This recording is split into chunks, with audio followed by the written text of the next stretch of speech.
it's Lauren. So I finished my last short story project early, so I started on the next one. And this one that I'm working on right now is called Cutters. It's centered around Lauren, and the title originates from the idea that Talwyn crystals in their raw form are too large to be easily utilized or transported or sold. So they're cut into smaller pieces, kind of like refined gems or jewelry, and utilized in bracelets, things like that, so that they can be easily transported and easily worn from place to place by users.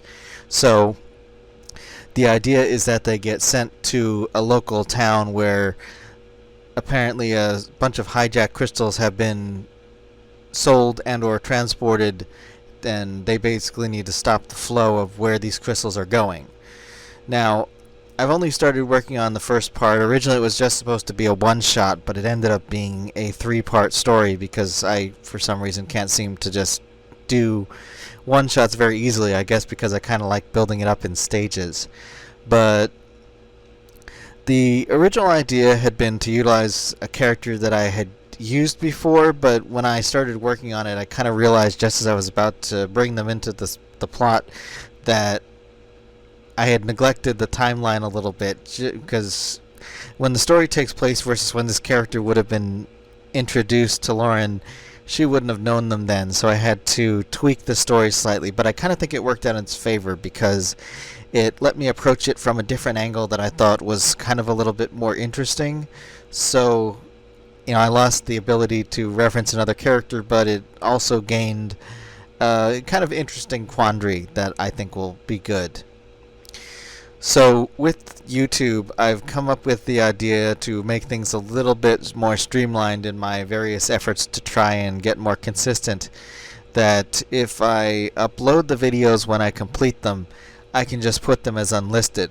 This will make it easier to share on Patreon because then I can just post the link in whatever post I have to be making, and then when I'm actually ready to publicly release it, the only thing I have to do at that point is just switch it to public.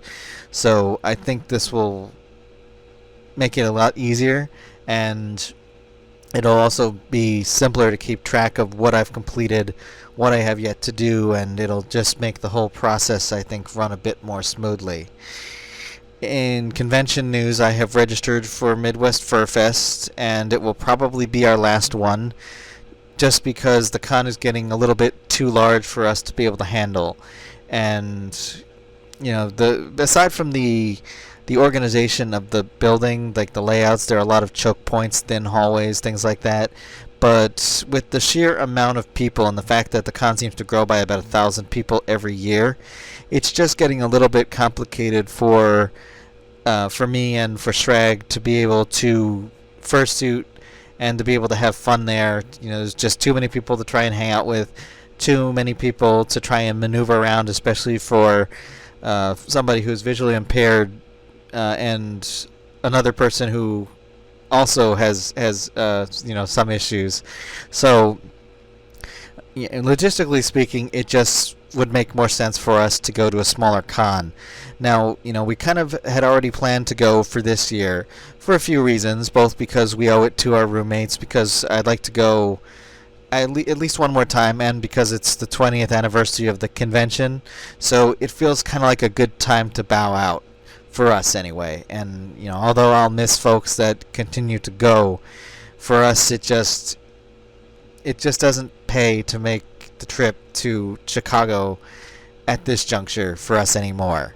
And it's kind of works well for us because I've discovered a friend or a few friends are going to Alamo City Furry Invasion, which I think will be more of a good fit for us because it's about the same time of year.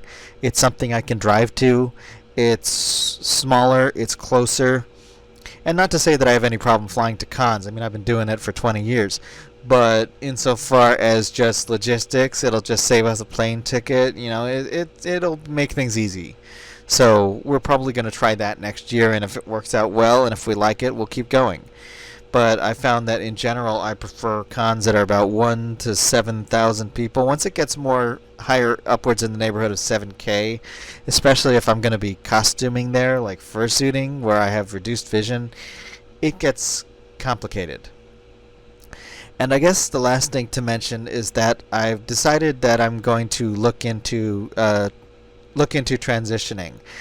I haven't made any solid decisions yet, so right now this is just kind of me taking the steps to look into it, because to tell you the truth, despite the fact that it's been on my mind for a long time, it's kind of something I'm somewhat ignorant about, other than the fact that I've seen other people taking the journey, and I'm not sure if it's something I need to do, but I need to find out for sure one way or the other, and I think that it's important that I answer that question once and for all. So next time I go to the doctor, I'm going to ask about putting in touch with a gender therapist and deciding exactly where I need to be, because it's just getting to the point where I can't really put the decision off any longer. I mean, I suppose that at some point I may talk about this more in depth, because to tell you the truth, the whole topic really could be a video unto itself. But that's it for right now. Just thinking about it and possibly going to look into it more. But that's all that I have for the moment. So I will talk to you guys later.